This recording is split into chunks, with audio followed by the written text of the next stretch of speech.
Hi, everyone. It's good to be here for another episode of the HemOnc Pulse. I'm your host, Dr. Rahul Banerjee from the Fred Hutchinson Cancer Center in Seattle, Washington, USA. Today, it's my pleasure to interview Dr. Ajay Major.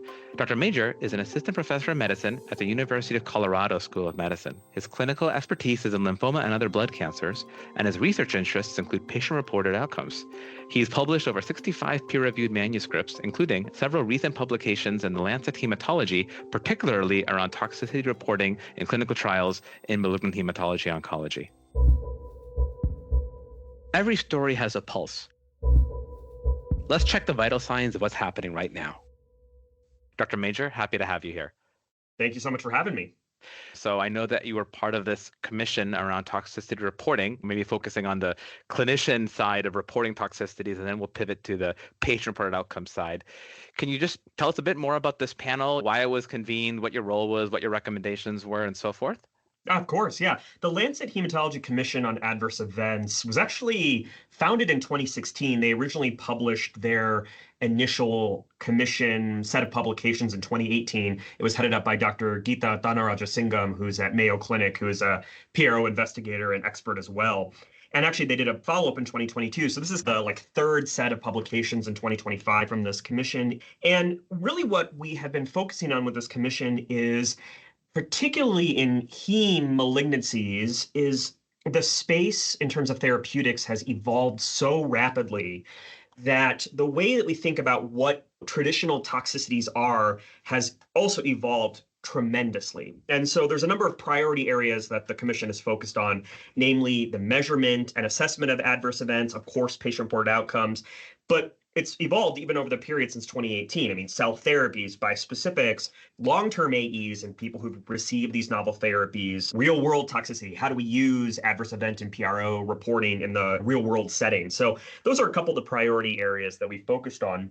The paper that I was a lead author on was the first in this 2025 series that really focused on how do we modernize adverse event measurement in patients who have heme malignancies. And there's a couple of areas that we focused on. The first area we really focused on is, again, this rapid evolution. So you, as a myeloma expert, know very well that a number of your agents have come across unexpected toxicities. So, the classic example we used in the paper was for belantamab, all of these ocular AEs came about somewhat unexpectedly. How do we measure them? How do we assess them?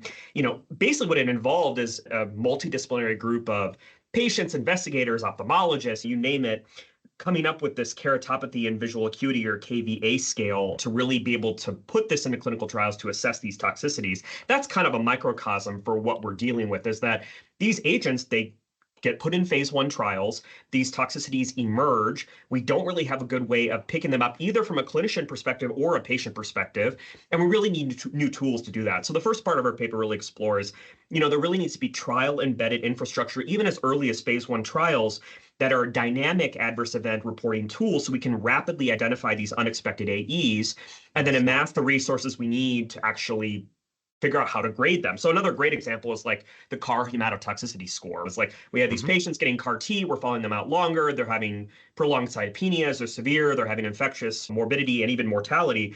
How do we do that? How do we measure that? And so the development of the CAR hematotox score is another great example. Another one, of course, is MNTs, these delayed motor and neurocognitive events that we see in myeloma CAR T products. Some of the early trial experiences revealed that handwriting issues were a harbinger of patients who were developing these kind of unusual toxicities. And so handwriting tools got built into the trials pretty quickly. But you can see all of these require a very nimble and dynamic infrastructure to be able to quickly respond to these AEs. And of course, I know we're talking about PROs later, but including PRO tools that have open-ended items so that patients can self-report new emerging AEs. Of course, with some of your bispecific, there's a lot of dysgeusia, which can be pretty debilitating for patients. Some of that got picked up just by patients reporting it. Clinician assessments, unfortunately, if a patient can't eat any of their desired foods anymore, is that a grade 3 AE? Turns out CTCAE doesn't even have a grade 3 or 4 for dysgeusia. So you can see you need kind of new tools to be able to pick up these novel toxicities from novel agents pretty quickly. This is music to my ears. Thank you for sharing that. I actually learned a lot from this. I agree. Talquetamab is the drug you're alluding to, and yeah, I think that dysgeusia is an excellent example. And you and I should talk because I feel like also tau can cause tumor flare for some of our patients, and how do you Uh-huh. grade that? And other issue, bone pain, seeing all sorts of things. This is interesting. You mentioned that even phase one, phase two, phase three trials should all focus on this. I think some of these obviously seem to only emerge a little bit after the drug is like gets started approved. We start noticing these rare toxicities and so forth. What would be your best practices? I guess if you had like a concrete list of things by phase for clinical trials developed in these trials, you mentioned the need to be nimble. Any particular best practices you'd recommend, and would it vary based on the phase one initial, phase two initial trials versus these bigger phase three trials with more N? Yeah, so I think one of the best practices is I think collecting PROs and certainly also allowing a reporting system that allows for more subjective or novel AEs from the clinician perspective should be incorporated in phase one trials. Because you're absolutely right. Some of these rare toxicities, you need longer follow-up. Of course, we see that with cellular therapies. But Agreed. those same instruments, so for example, in the patient-reported outcome perspective, I often recommend that the PRO CTCAE tools be incorporated in phase one trials because in PRO CTCAE, there's an entire section at the bottom that is just open-ended questions for patients to say, were there any side effects or symptoms that you've experienced that we haven't addressed today? Please write them in. Now, of course, that means that in the phase one trial, the investigator team, research team needs to be looking at those subjective PROs as they come in and really saying, oh, we're noticing a lot of patients that have dysgeusia, or we're noticing a lot of patients that have an ocular toxicity that we didn't expect with this drug, and be able to then talk with that internally within the research team and see if there needs to be additional assessments that need to be collected. That same process, by the way, has to happen also on the clinician side too. I mean, of course, we use CTCAE. CTCAE is, as I mentioned, imperfect for capturing some of these AEs. And so whether that's regular calls with, all of the site investigators saying, hey, have you noticed anything weird or unusual, any symptoms that have cropped up that you didn't expect, and be able to pick up some of those signals, kind of some regular monitoring during early phase trials from both the patient and clinician perspective, I think is a best practice. And then, of course, that same process needs to happen certainly in the phase two, and then definitely has to happen in the phase three to see if there's any signals that come out for new AEs that weren't expected. Now, let's follow the flow. How does everything connect? You alluded a couple times about, the patient-reported side of this thing, including PRCT, ELSA, et cetera. So let's pivot to that. Maybe going big picture then. So PROs obviously are not new in oncology, by any means not new in medicine. And we've been talking about them for a while, just making it more systematic now. In honor of Blood Cancer Awareness Month, it's this kind of a grab bag question. You can answer however you'd like. What is unique about PROs in the blood cancer sphere, and why is this more complicated? Yeah, it's a great question. Obviously, in hematology, the number of first-in-class new agents that we see is expanding, tremendously rapidly. Bispecifics, CAR, oral targeted agents. But the tricky part with all of these therapeutics is that some of them, for example, with CAR T cell therapy, we are administering an agent that for many results in long-term remissions or even cures for people, which didn't previously exist. If you look at all the second line CAR T versus standard of care in, for example, aggressive large B cell lymphomas, we're talking about curing people who never would have been cured before. So this is a completely uncharted space when it comes to talking about the patient experience and tolerability of these agents. So there's that component, right? We're improving survival so much more tremendously into areas where we didn't anticipate patients would have had survival before. Therefore, we need to study that space.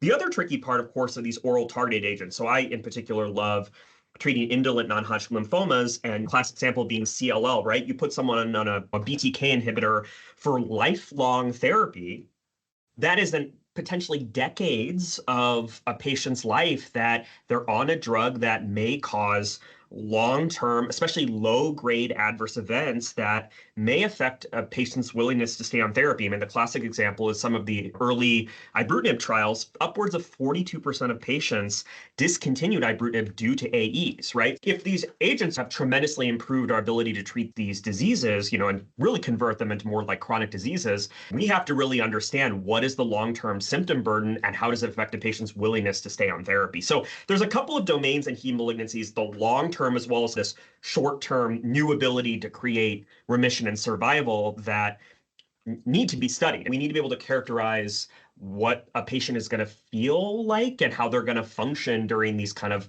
uncharted new spaces of therapeutics. Well said. I like that. You expand the gamut from CAR T to ibrutinib forever, and it's hard to navigate that. I'll ask you two questions. I think question number one will be how a reader of a clinical trial should approach PROs, and then if you are the researcher looking at PROs, what should you do? Let's talk about the reading them first. I know this is one of Yeah. your areas of expertise, and you've been very active on social media talking about PROs in published trials and ASH abstracts, what's exciting, what's not exciting. And I think I understand this space. And then I read a paper about PROs like in a CAR T trial, and I'm like, oh, nope, I don't understand this space at all. It's so complicated. How should a casual oncologist, so to speak, looking at this, whether it's like a part of a bigger paper or a separate paper from a CAR T trial or a ibrutinib trial, et cetera, as a reader, what would you recommend they focus in on when they're trying to see, like, one, are these PROs helpful? Two, are they valid? And three, are they relevant to their own patient population? Yeah, the reason it's a great question is that this is actually a little bit of a failing of us as PRO researchers, because I totally agree with you. I mean, I read PRO papers myself sometimes and say, how are they presenting these data? I get confused myself sometimes. And quite Agreed. frankly, that is the goal of the Proteus Consortium, which Mhm. is a group that is entirely dedicated to how can we present plain PRO data that is easy for both oncologists and patients to understand. When I write PRO papers, I say, I'm a dumb oncologist. I want the chart that just shows a line graph of where quality of life goes from start of treatment to end of treatment between both study arms. And that's actually what the Proteus Consortium has released. They've released these very clear guidelines, like your figure, your graph should clearly display how mean quality of life changes over time. There should be labels for directionality. So I'll give it a great example. There was a phase 2 trial of glofitamab in relapsed DLBCL after CAR T. And even in this phase 2 trial, they included some wonderful plots that just show a up on this graph is improvement in global health status and down is deterioration. And here are these dotted lines that are the clinically important difference for patients. And you can clearly see that treating glofitamab results in a clinically important improvement in global health status that you can see even as early as the third cycle of therapy. That's the kind of data we want to see. So I'll be honest with you, there are many PRO data that are presented like time to deterioration plots or like longitudinal percentage of patients that have had a clinically meaningful improvement. I even find those difficult to interpret. And so really the onus is on us as investigators is to present plain, easy to understand PRO data. And there's an entire, Proteus consortium that's focused on that. The other thing I look for in PRO data, and this kind of dovetails to your next question, is that I want to see that they've really thought about the quality of life in PRO domains that are most important to patients. And so actually, the FDA has released the core patient-reported outcomes in cancer clinical trials guidance for industry. It was published in October of last year. That outlines very plainly the key aspects of treatment tolerability that we want to understand for our patients in trials. And those are pretty simple. They're symptomatic adverse events, physical functioning, role functioning, overall side effect burden, and then often in hematology clinical trials, disease-related symptoms. Those are the 5 domains that we really want to understand. And actually, these guidance statements from the FDA go through sample PROs for each of those domains. And they even put in their guidance a figure of all of the areas where you should do assessment as part of a cancer clinical trial, right? So there are ways to, as an investigator, very easily look up, like, these are the kind of bare minimum type of PROs that we want to look for in our study and we want to collect in our study. And I think all those domains are important because ultimately for patients, what matters? Can you physically function? Can you socially function? What are your symptomatic adverse events and are any of those things that we need to intervene upon? And then, of course, do your disease-related symptoms get better? Collecting all those domains allows us to paint a really nice picture for oncologists and patients about what the treatment tolerability of a particular agent or paradigm is going to look like. So that's really what I look for. And there's guidance out there to help investigators put in these PROs. Of course, I would put in a plug. You can also just call me too, right? You can call one of us Talk to PRO phone a friend. investigators Yep. and we're happy to help. This is super helpful, sir. I was going to ask, we do have a fair proportion of junior faculty fellows who listen to this podcast, and you and I both remember the days of ASH CRTI or Ask Avail, like these workshops. And so if you're trying to put PROs in and you don't have $1 million on your plate, what are your best practices? So I guess any advice you would give, maybe I can change the question because you kind of already answered it in terms of FDA guidance, et cetera. Anything else you'd like to add in terms of just, guidance to clinical trialists with, PROs? And then 2, for people without a lot of money on their hands or who don't understand the space, any advice you would say on how best to approach this if you want to? Yeah. So the fortunate thing is that many of the PROs that we recommend including are free. So for example, the PRO CTCAE instruments, you can because they were developed through the NCI, you can go online, you can download, you can create a custom PRO data set using PRO CTCA to administer to patients. So like that's free. All the PROMIS instruments where you can get physical functioning, role functioning, those are also free. You can literally just go online and download those for use with your patients. And so because we have free tools, needing to license tools like you have to do for some of the other types of PROs is not something you necessarily have to do. And then the other kind of big component I would say is that electronic administration of PROs through REDCap, for example, significantly can reduce costs, right? All of my PRO studies I run are basically electronic. And actually, many of the PROMIS tools are actually available as auto scoring instruments through REDCap. And so, in a modern era, and I run PRO studies in CLL where patients are often in their 70s and 80s. And it's as easy as, oh, you're here for treatment. Here, you're sitting in the treatment chair. Here's a link. Open it up on your phone or open it up on an iPad or a laptop. Fill out your surveys while you're getting treated. Like you can really use electronic tools. All that data is then put directly into your REDCap. It's automatically scored. It's already immediately available. There's not people having to chase down papers and manually inputting data. Those are kind of the two big ways that I use to really cut costs of trials. The other really great, I think, component to this is explain to patients why you're collecting PROs as part of your trial makes a tremendous difference in getting patients engaged and contributing to your study in that way. I talk to a lot of patient advocates and I work with a lot of patient advocates who work on cancer clinical trials, and everyone gets all nervous about survey fatigue and this. But when you talk to patients and say, listen, we want to collect this data because let's say in a phase 1 trial of a new CAR T product, we want to understand what your fatigue is like in the first 7 days or 14 days after treatment so that I can tell other patients how they're going to feel. Or I really want to understand how your lymphoma-related symptoms from this particular treatment improve over the first 6 months of treatment. When you really sit down with patients and explain that, especially if you have, patient advocates involved in your study, patients are like, absolutely. We would love to be able to contribute our learned and lived experience in that way to your clinical trial. And patients are totally interested in doing PROs. So, I think that engagement, yes, it takes time, right? And we're junior investigators, but at the end of the day, patient involvement, first of all, is key for certainly for many funding applications in this day and age, but it's just the right thing to be doing, right? Really engaging people who are the end recipients of these various therapeutics. Maybe one last question, and I think this is one of the common things that come up, this idea of a minimal clinically important difference. We talk about the dotted lines and ideal graph, and obviously it is hard to calculate. You have to know what you're anchored against, and you have to have good data to validate against other tools. That is not my question.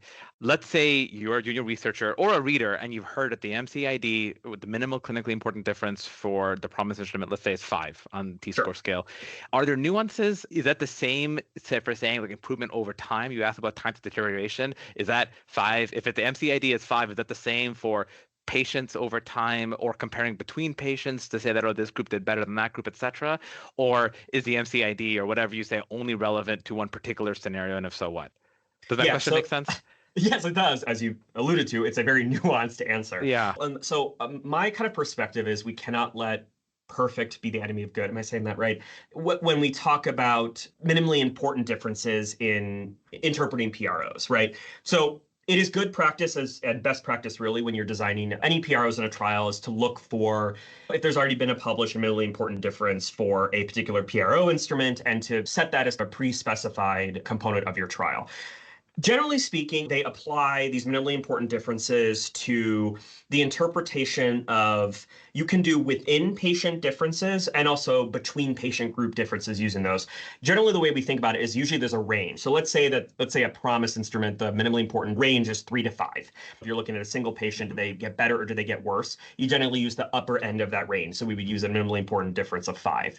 If you're looking in between mean groups, we generally use the lower one, which is the 3, as I mentioned in this hypothetical example, right? Generally, we look at those when I mentioned the I'm a dumb oncologist graph. When you look at the longitudinal changes in mean PRO scores over time, you're looking at the lower end of that minimally important difference score. But time to deterioration, that's more of a Kaplan-Meier analysis. So like that, you don't really use that per se. That's like which group has the faster median deterioration of that particular symptom or quality of life domain. We don't really use that per se for that. It's more for interpretation of longitudinal differences between groups on a line plot. You can use it, of course, to say, hey, a certain percentage of patients at 6 months after this had improvement, a certain percentage had deterioration. You can also use it for that too.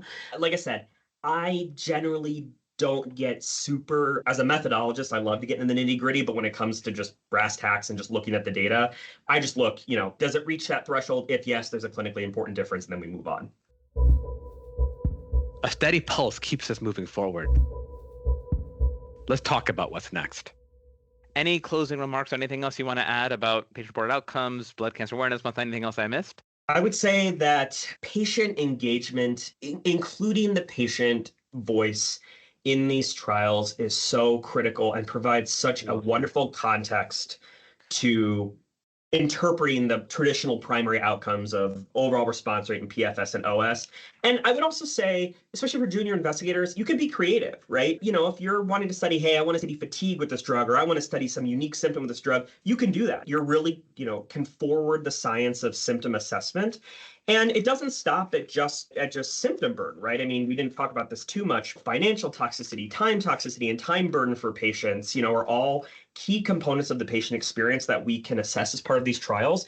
And they make a difference, right? I mean, as I'm sure we'll see it at the American Society of Hematology conference in just a couple of months. There are all sorts of groups that are really trying to understand time toxicity between CAR T and bispecifics, and allowing our patients to have a more nuanced conversation with their oncologist about decision-making between all of these agents. Gosh, we are in the situation where we almost have too many agents. And having collecting these PROs, but also these other kind of patient experience adjacent domains, which we can do as both junior and senior investigators, can really be instrumental in helping our patients with blood cancers live better, function better, and also help them make decisions that are more concordant with what their values are in their journey with blood cancers. Well said. Thank you, Dr. Major. This has been supremely helpful. We all learned a lot. And Dr. Major, you said it here first that you're welcome to be the phone a friend. If someone has questions, they can find you by email or Twitter, social media, etc. You've been a great resource to colleagues like me, but everyone across the country. Wonderful. To all of you listening, this has been another edition of the HemOnc Pulse. I was your host, Dr. Rahul Banerjee. We look forward to catching you next time. Thank you all.